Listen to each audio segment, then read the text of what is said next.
Assalamualaikum warahmatullahi wabarakatuh. Hari ini kita akan belajar memahami isi dongeng. Materi ini untuk kelas 2 SD, tema 7 kebersamaan, subtema 1 kebersamaan di rumah. Tahukah kalian apa itu dongeng? Ayo, kalian masih ingat tidak apa sih dongeng itu? Dongeng adalah cerita yang tidak nyata. Dongeng banyak jenisnya. Dongeng tentang hewan disebut fabel. Contoh dongeng yaitu Malin Kundang, Batu Menangis, dan lain sebagainya.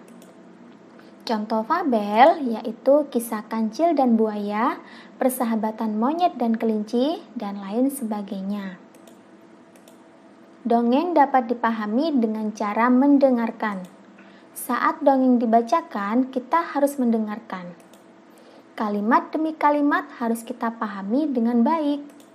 Dengan begitu, maksud dan setiap kalimat bisa kita mengerti. Dengan memahami tiap kalimat pada dongeng, kita akan mudah memahami isi dongeng. Berkumpul bersama keluarga. Pada minggu malam, Siti berkumpul bersama keluarga. Ayah dan ibu bercerita tentang fabel. Ayo, tadi kalian masih ingat tidak fabel apa ya? Tepat sekali, fabel yaitu dongeng tentang hewan.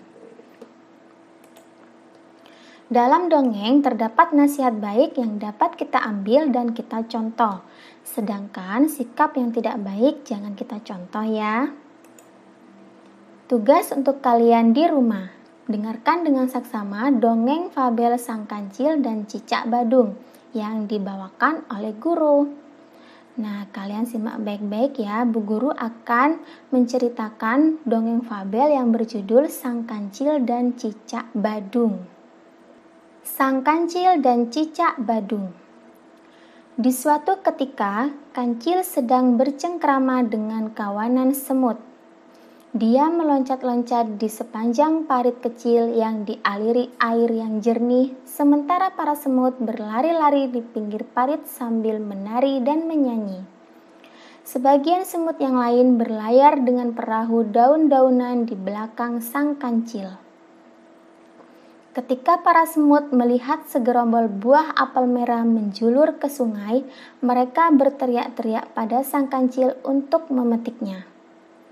Maka Sang Kancil dengan gesit melompat dan menyundul apel-apel itu hingga jatuh ke parit, lalu mendorongnya dengan kaki ke tepian. Tak berapa lama kemudian, para semut merubungi apel-apel tersebut dan mulai memotongnya menjadi potongan kecil-kecil.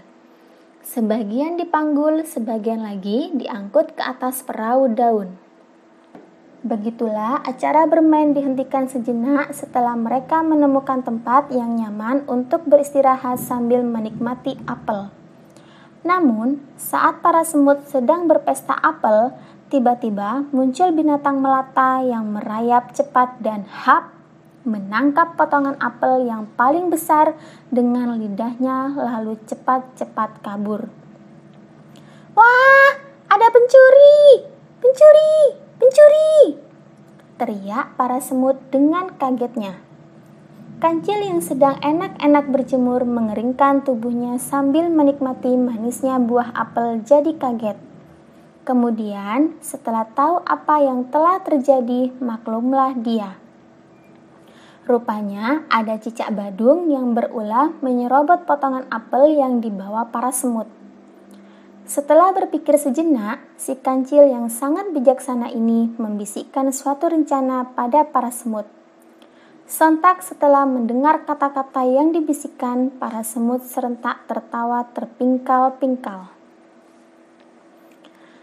Sang Kancil melompat ke semak-semak dan sebentar kemudian kembali dengan membawa segenggam buah kecil berwarna merah. Para semut membawa potongan buah merah itu sambil sebentar-sebentar berhenti karena tak kuat menahan tawa. Rupanya para semut menganggap rencana mereka benar-benar sangat lucu. Pesta dimulai lagi. Para semut kembali makan apel yang telah dipotong kecil-kecil. Buah merah pemberian sang kancil sengaja diletakkan di pinggir dan tidak dijaga oleh para semut. Mereka tertawa tertiwi, bergandengan tangan, menari-nari sambil sebentar-sebentar melirik ketumpukan buah merah. Ada juga yang menyanyi dengan syair lagu yang lucu-lucu. Buah merah, enak sekali. Jangan lupa kawan, yang paling manis. Taruh di pinggir, buat dimakan nanti. Tralala, trilili, tralala, trilili. Di saat para semut sedang berpesta, tiba-tiba cicak kembali datang dan langsung menangkap buah-buah merah yang diletakkan di pinggir lalu kabur. Anehnya, bukannya marah, tapi para semut malahan tertawa terpingkal-pingkal karena melihat cicak membawa lari buah-buah itu. Terdengar suara tawa para semut riuh rendah menertawakan cicak yang lari sambil menggondol buah merah. Cicak yang tengah berlari itu jadi bertanya-tanya mengapa para semut tertawa terbahak-bahak melihat dia mencuri buah merah. Kemudian dicicipinya buah merah itu. Rasanya manis dan enak. Tak terasa beberapa saat kemudian dia sudah tertidur kekenyangan dan lupa dengan pertanyaan yang timbul dalam benaknya. Saat terbangun, si cicak penasaran dengan tawa para semut. Maka dia kembali ke pinggir sungai dan mengintip ingin tahu apa yang aneh dengan para semut. Dilihatnya sang kancil sedang dikerumuni para semut sambil berbicara sesuatu. Jadi buah merah tadi bukan cabai ya? Percuma dong kita gagal memberi pelajaran pada si pencuri, kata seekor semut paling besar mewakili teman-temannya. Rupanya, para semut tertawa terpingkal-pingkal karena menyangka buah yang mereka letakkan di pinggir adalah cabai, sehingga si pencuri akan kepedasan saat memakannya. Saat tahu buah merah itu bukan cabai, mereka jadi kecewa. Kalian terlalu tulus untuk bisa menjebak orang lain. Kalian tak bisa menahan tawa terpingkal-pingkal mendengar rencanaku. Pastilah si pencuri akan curiga dan meneliti buah yang dicurinya. Saat tahu itu cabai, dia tidak akan memakan dan akan kembali untuk mencuri buah lainnya. Jadi, aku ganti saja dengan buah stroberi yang banyak di sekitar sini. Biar saja dia kenyang, entar tidak akan mengganggu kita lagi.